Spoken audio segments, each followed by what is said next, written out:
უვიზო რეჟიმის გაუქმებაზე ლაპარაკი რატომ აწყობს თქვა ოცნებას? რატომ დაიწყო ამაზე საუბარი?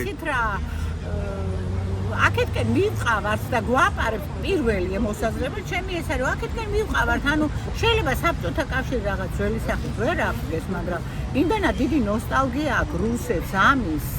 რომ რაღაცა აი ეს ქვეყნები დაეკარგა ტერიტორიები მისი აღარ ქვია საბჭოების აღარ ქვია იმდენად დიდი ნოსტალგია აქვს რომ თუ ეს მოხდება ბუნებრივია ისინი ცივილურ სამყაროსთან ურთიერთობას შეწყვეტენ ახლა აქეთკენ მივყავართ და შეგვაპარა ეს არაფერი არ არის მუდმივი არც ეს ხელისუფლება არც რუსეთის ხელისუფლება და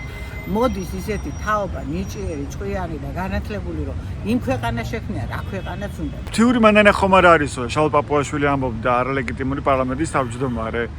მე ვფიქრობ რომ კი უვიზო მიმოსვლა არის ღვთის მანანა და აუცილებლად უნდა გქონდეს ეს ღვთის მანანა ჩვენ რომ შევძლოთ ღვთისებურად და ძალიან სამოთხისებურად ვიცხოვროთ მინდა დავიჯერო რომ ეს არ მოხდება თუ კი ეს მოხდება ძალიან ბევრი რამ წლობით დაიხევს უკან არ არის მარტო ტურისტულ მიმოსვლაზე ლაპარაკი არის სწავლაზე არიან უამრავი ემიგრანტები ფასწავლობენ ჩვენი შვილების თავისუფალ გადაადგილებას არ გვიჭირდა ხოლმე ძალიან დაწევს ქვეყანას უკან ვერანაირი სხვა ეკონომიური პროგრესი ვერ წაწევს იმ ქვეყანას თუ კი ჩვენ კონტაქტს და კომუნიკაციას შევწყეთ ცივილურ სამყაროსთან საბჭოთა პერიოდში რაც იყო ჩვენი საბჭოეთის ქვეყნები ძალიან კარგი მიმოსვლა ჰქონდა და თქვათ მოსკოვთანაც კარგი შეხება ჰქონდა და მე არ ვამბობ რომ თქვათ ეს მაინც იყო ძალიან ჩატეტილი სივრცე საზღვრების გახსნამ ძალიან ბევრი რამ მისცა ჩემს შემდგომ თაობას ზოგადად ადამიანებისთვის ეს იყო ცივილურ სამყაროში თავისუფალი მიმოსვლა და იმ ჩაკეტილ ადამიანებსაც კი რომლებსაც საერთოდ არც კი აინტერესებდა შეიძლება საზღვრების გახსნა პირველ რიგში იმათთვის გახდა მნიშვნელოვანი იმიტომ რომ შეძლეს საკუთარი ოჯახების გადარჩენა ვინდაც რაღაცის აიცით რა ჯავახიშვილის უნივერსიტეტში რომც არის სწავლო იმდენი ფოტოა გამოფენილი იმას რომ უყურო მაგანათლდებიო და ასე ევროპაც რო ჩახვალ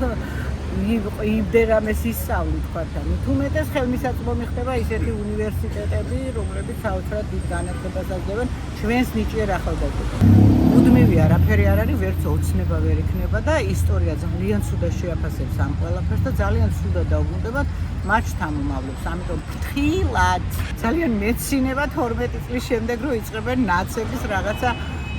იმას კი ბატონო ნაცების გასამართლებას და გაუქმებას განაწყენებული კი არა გაბრაზებული ვარ ძალიან და 2012-ში მაგიტომაც მივეცი ხმა მე მივეცი ხმა ოცნებას 2012-ში და ხანდაზმულობა არსებობს ყველაფერში სამართლებრივად და 2013 წლის მერე რაღა დროის მისმის გასამართლება ვინც გასამართლებელი იყო ყველა გასამართლა აქედან კი არ უნდა დავიწყოთ რომ რაღაცა სად წავიყვანთ ამ ადამიანებს დავხოცა თუ გემზე შევყრით ამ ოპოზიციონერებს და ჩავძირათ რაღაც ფორმით სხვა სახეს მიიღებენ იქ ძალიან ბევრი ახალგაზრდა ქვეყნიდან ვერ გავაძევებთ ასეთი არაფერი ჩაუდენიათ იმიტომ რომ ვიღაცას ევროპა უყვარს ვიღაცა თვლის რომ თქვა LGBT ტრაგედია არ არის მე პირადად არ თვლი ტრაგედიად იმიტომ რომ მე ვიცი რომ მაგის არ მეშინია და თუ კი ვთქვათ ვინმე ამის ეშინია ეს იყო არის იქნება და ამას მუსტრს ვერ გაავლებ ამიტომ რეალობას თუ არ მიიღებ ისეც როგორც და ტყუილით დაიწყებ მაინც გამჟღავნდება და მე ჩვენ ახლა ტყუილში ცხოვრობ უბრალოდ ტყუილში ცხოვრობ და იმიტომ არის ასეთი ქაოსი